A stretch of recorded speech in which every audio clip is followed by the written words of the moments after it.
अब मकामी सियासत की तरफ आते हैं, जहां मरियम नवाज़ साहिबा जहां बहुत से प्रोजेक्ट्स कर रही हैं पंजाब में, वहां बहुत गरज बरस भी रही हैं। उनको अचानक हमने बहुत गुस्से में देखा है, लेकिन किसके हवाले से ये हो रहा है, पहले उनकी वो स्टेटमेंट सुने, जिसके बाद सेठी साहब से जानेंगे कि वो मुखातिब किससे हैं। हर कोई उठता है तो पंजाब पे उंगली उठाता है। मरियम नवाज शरीफ पंजाब के अवाम की जिम्मेदार है। हम पंजाब के अवाम की तरफ उठने वाली उंगली मरियम नवाज तोड़ देगी। मेरे पास 2-2.5 करोड़ वो लोग हैं जो दूसरे सूबों में बेहतर जिंदगी के लिए पंजाब में आते हैं। मेरे सर आंखों पे हैं वो। मैं किसी को मैली आंख से आपके ऊपर आंख उठा के देखने की जुर्रत करने की इजाजत नहीं दे सकती। इतना बड़ा सैलाब आया पंजाब के अंदर, हमारे एलाए हैं पीपल्स पार्टी, मैं उनकी इज्जत करती हूँ, लेकिन मुझे अफसोस के साथ ये कहना पड़ता है कि उन्होंने पंजाब में सैलाब के मामले में उन्होंने सियासत की। बिगड़ गई है थोड़े दिन तो ये क्या हो गया मरियम नवाज साहिबा को? बहुत सॉफ्ट स्पोकन है ये, अचानक पीपल्स पार्टी के साथ इतनी हार्ड। उनका ये ख्याल है कि वो काफ़ी भाग दौड़ कर रही हैं इन एवरी वे, और उसको instead of appreciating it, Peoples Party जो है उसमें से कुछ निचोड़ना चाहती है अपने लिए। और गुस्सा जो है एक्चुअली वो इशू एक और है जिसके ऊपर गुस्सा है। क्या? वो है Benazir income support programme. Peoples Party की डिमांड ठीक नहीं है कि आप बीएसपी का पूरा डाटा है आपके पास, उसमें से सपोर्ट करें? डेटा की ज़रूरत नहीं है ना, डेटा इनके पास भी तो है ना।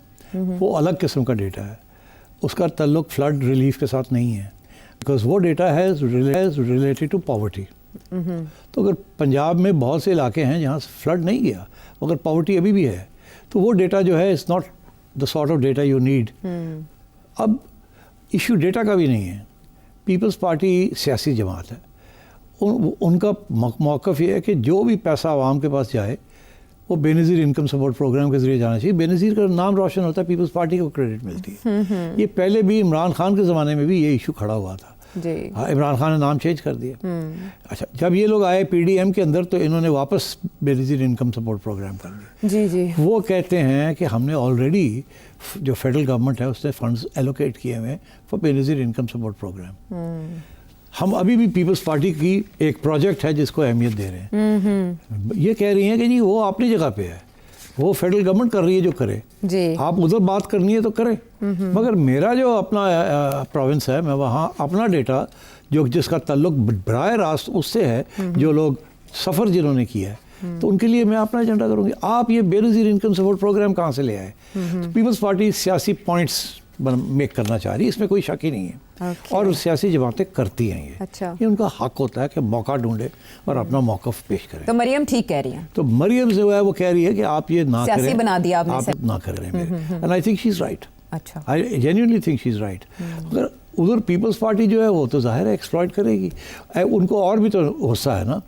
गुस्सा ये है कि जब बिलावल गए थे थोड़ी सी हमदर्दी दिखाने, तो इन्होंने उसको घास नहीं डाला, उनको कोई प्रोटोकॉल नहीं दिया, कोई कुछ नहीं दिया। तो प्रेसिडेंट जरदारी के इस्तकबाल के लिए ना आने का भी शिकवा है मरियम नवाज साहिबा। ऐसे क्यों करती हैं मरियम नवाज साहिबा? मरियम को भी थोड़ा सा समझाना चाहिए कि देखिए देयर इज़ अ प्रोटोकॉल।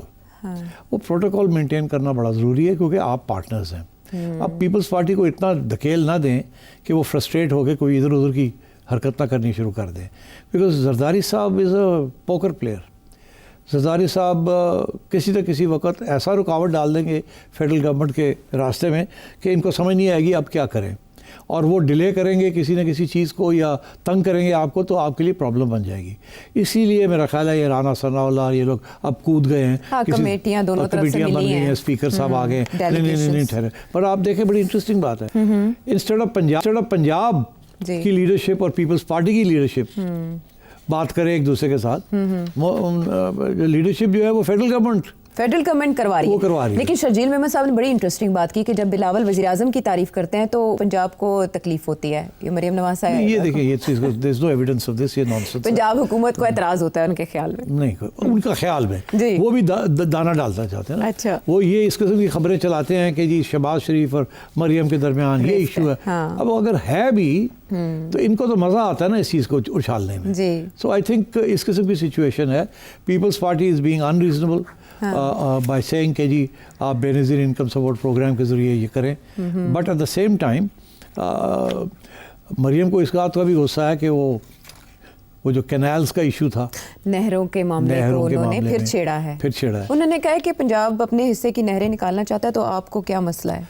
मसला है ना, इसीलिए अब ये जो पोजीशन ले रही हैं ये उनकी पोजीशन ले रही है ना, और सिंध वाले जो है वो नहीं मान रहे इस बात को। इधर जाने का क्या ज़रूरत थी?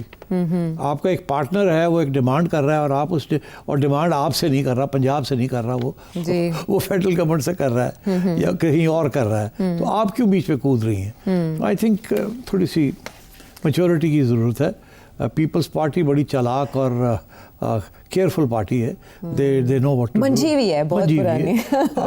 और मैं बड़ा हैरान था इस किस्म की बातें की, मैं उंगली तोड़ दूंगी, ये कर दूंगी। वो तो है, लेकिन दूसरी तरफ नवीद कमर साहब सीनियर रहनुमा है पीपल्स पार्टी के, उन्होंने पीटीआई के जब असेंबली सेशन हो रहा था तो बाकायदा पीटीआई वालों को कहा वो वक्त दूर नहीं कि हम इधर ही आके बैठ जाएं आपके साथ। देयर यू गो।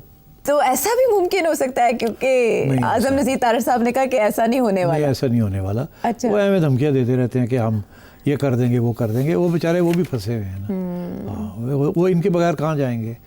ये इनके बगैर कहाँ जाएंगे? हाँ, नहीं, वो कह रहे हैं हमने तो इसको लेजिटिमेसी दी है इस गवर्नमेंट को। फॉर्म 47 की हुकूमत थी, हम ना आते तो ये तो हुकूमत बन ही नहीं सकती थी, कोई हुकूमत को तस्लीम ही ना करता। इनको लेजिटिमेसी इसलिए नहीं दी कि इनके से प्यार है, इनको लेजिटिमेसी दी है कि तो डर है।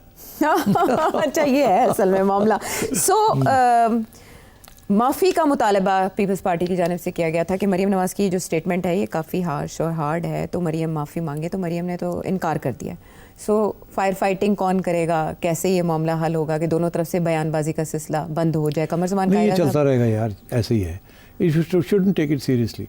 दोनों जो है ना एक दूसरे को पसंद नहीं करते, मगर जैसे कहते हैं ना, ज़बरदस्ती शादी करवा दी किसी ने। अच्छा। और धमकी यही है कि ओए बैठे रहो थे। तो थोड़ी बहुत लड़ाई झगड़े तो फिर होने दें ना। ज़ाहिर है थोड़ी बहुत खटपट तो होती है, कहीं ना कहीं जाके मामला टूटता भी है, ब्रेक डाउन भी होता है, लेकिन फ़िलहाल नहीं, क्योंकि जिन्होंने निकाह करवाया है फिर होते हैं, रिश्ते की गारंटी भी वही देते हैं। पिछले हफ्ते जब हमारा आखिरी शो था हफ्ते के दिन का, उस वीक का, तो आपने प्रेडिक्ट किया था मैच के हवाले से भी और बताया था कि ये होनी चाहिए, इन लाइन्स पे काम होना चाहिए। अच्छा, मैच बड़ा इंटरेस्टिंग था और ऐसे लग रहा था जैसे वो मैंने आपसे पूछा था ना, ये क्लोज टाकरा होगा, और वाकई क्लोज मैच था। किसी हद तक अच्छा परफॉर्म करने की दाद दे देते हम, लेकिन जहाँ जाके मामला बिगड़ा वो ये था कि जो सेरेमनी होती है, तकरीब जिसमें ट्रॉफ़ी हैंड ओवर की जाती है, उस पर भी इंडियन बोर्ड ने तनाज़ा बना दिया, और वहाँ खड़े होकर एक अजीब सी सिचुएशन पैदा हो गई, एम्बैरेसिंग सी दोनों पार्टीज़ के लिए। वो आ नहीं रहे थे और वो ट्रॉफ़ी दे नहीं रहे थे, और उसके बाद ये कहा गया कि मोहसिन नकवी साहब ट्रॉफ़ी लेकर गायब हो गए या चले गए। अब जो उनके लेटेस्ट ट्वीट आई है वो ये बता रही है कि इंडियन मीडिया काफ़ी प्रोपेगेंडा कर रहा है। तो उस दिन जो हुआ, क्या as a president of ACC Mohsin Naqvi साहब ने ठीक किया, और अब क्या होगा? क्या रूल्स के मुताबिक रिमूव किया जा सकता है उन्हें इस तरह से करने के बाद? देखिए, PCB को चाहिए था सेरेमनी से पहले, मच बिफोर दैट, कि अगर इंडिया जीता तो कोई इश्यूज तो नहीं होंगे जैसे हैंडशेक हुआ है, ये पहले डिस्कस कर लेना चाहिए था, आइदर विद द रेफरी और विद द ICC और विद गो बिटवीन्स। इंडिया के लोगों के साथ बात कर लेनी चाहिए थी। तो अगर ये पता होता कि ऐसी बात है तो ये उससे पहले ही है फैसला हो जाता कि चलो चेयरमैन नहीं देगा, कोई और आके दे दे ये ट्रॉफी, ठीक है। मगर मेरा ख्याल है ऐसी डिस्कशन नहीं हुई। नकवी साहब का ख्याल था ये आएंगे तो मैं दे दूंगा, because that is a sportsman spirit. और हो सकता है कि साहब ये भी कहते हैं well played, the better team one, it was a close contest वगैरह वगैरह। मगर उन्होंने तो वही मौक़िफ़ इख्तियार किया जो कि उन्होंने पहले किया हुआ था। अच्छा, अब मामला ख़राब हो, और उसके बाद मोहसिन नकवी साहब ने कहा कि अगर कैप्टन आके ले जाए तो नो प्रॉब्लम।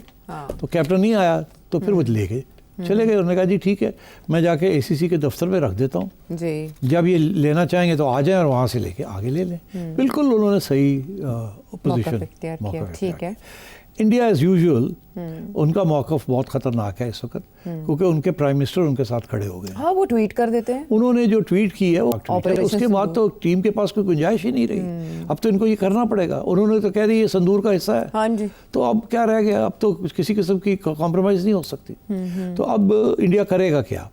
अब उन्होंने वहाँ पूरा एक माहौल बना लिया है कि ये मोहसिन नकवी को निकालो और एशिया काउंसिल को फिर सीज़ कर लो, बिकॉज पहले ये इंडिया के कंट्रोल में थी, इस दफ़ा पाकिस्तान की बारी थी तो पाकिस्तान आ गया। जो एक्सेप्ट फॉर बांग्लादेश, वहाँ जो मेंबर्स हैं ना वो सारे मोहताज हैं। इंडिया उनके साथ क्रिकेट खेलता है तो उनके 4 पैसे बनते हैं, इंडिया ना खेले तो वो फारग है। सो देयरफॉर उनका भी ये कहना है कि हम चाहें तो वोट ऑफ नो कॉन्फिडेंस ला सकते हैं अगेंस्ट मोहसिन, और यकीन करें बिल्कुल ला सकते हैं। उनके पास एक्सेप्ट फॉर बांग्लादेश शायद एक आध और जो उनके साथ ना खड़ा हो, बाकी सब BCCI के साथ खड़े हो जाएंगे। मैंने किया है ना इनके साथ इंटरेक्शन, तो वहाँ किसी पे हिम्मत नहीं है कि वो बीसीसीआई के खिलाफ खड़ा हो। और अब तो बीसीसीआई आईसीसी को कंट्रोल करती है, दोनों जगह पे इंडियंस हैं। बिल्कुल। तो इसलिए मेरा ख्याल है कि किसी की हिम्मत नहीं होगी एशिया क्रिकेट काउंसिल में कि वो बीसीसीआई के खिलाफ जाए। और मुझे लगता है ऐसे है कि अगर इन्होंने और प्रेशर डालना हुआ तो बीसीसीआई डायरेक्टली नहीं आएगी, किसी और मेंबर के ज़रिए वोट ऑफ नो कॉन्फिडेंस चलाने की कोशिश करेगी। आई थिंक मैंने आपको पता पहले भी एक प्रोग्राम में मैंने आपसे कहा था कि अब पाकिस्तान और एसीसी में प्रॉब्लम्स होंगे और पाकिस्तान और आईसीसी में प्रॉब्लम्स होंगे, और इंडिया की कोशिश होगी, बीसीसीआई की कोशिश होगी कि पाकिस्तान को निकाला जाए बाहर। राइट। एसीसी से निकाल दिया जाए, इधर भी निकाल दिया जाए, और कुछ नहीं तो कुछ अरसे के लिए निकाल दिया जाए कम से कम, ताकि कुछ इंडिया और भी हावी हो जाए और पाकिस्तान की और भी बेइज्जती हो। तो I think Pakistan has to be very careful during this time कि बेइज्जती भी नहीं होनी चाहिए, ना ही आउट होना चाहिए फ्रॉम क्रिकेट, बिकॉज नुकसान हमारा होगा। लॉबिंग करनी चाहिए, और लॉबिंग भी कुछ हद तक कर सकते हैं, मगर कोई ना कोई स्ट्रेटजी सोचनी चाहिए how to deal with this issue. BCCI पीछे हाथ धो के पीछे पड़े हुए हैं, उनके पीछे उनका प्राइम मिनिस्टर खड़ा है। लेकिन ये हिट पाकिस्तान के लिए बड़ी एम्बैरेसिंग होगी अगर ऐसा होता है कि हाँ, और मैं आपसे ये भी बता दूं कि अगर वो वोट ऑफ नो कॉन्फिडेंस कर भी देते हैं और पाकिस्तान कहता है हम इसको चैलेंज करते हैं, तो उसका कोई फ़ायदा नहीं होगा। अदालतें भी जो है ना इंटरनेशनल, वो इंडियन भी यरगमाल है। एब्सोल्युटली, मुझे पता है ना जी, मैंने तो डील किया है।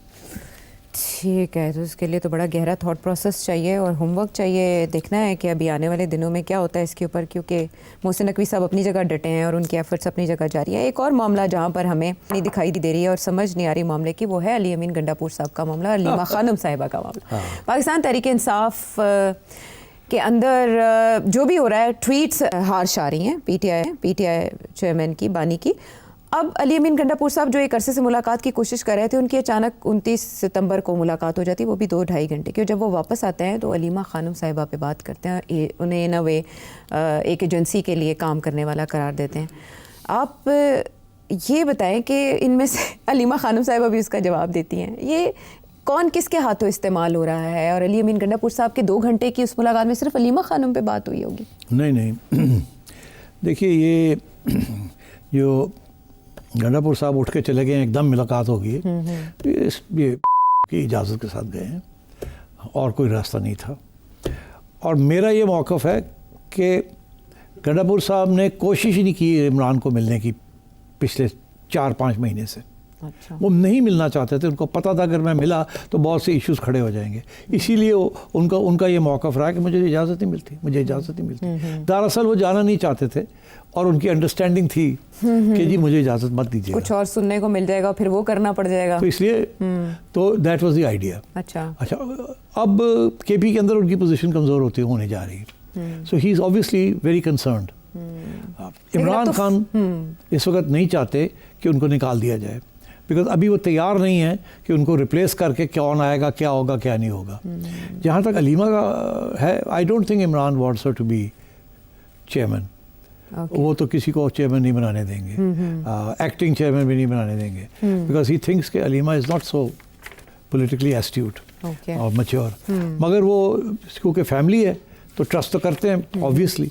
तो I think Aleema will continue to play the role that she is playing.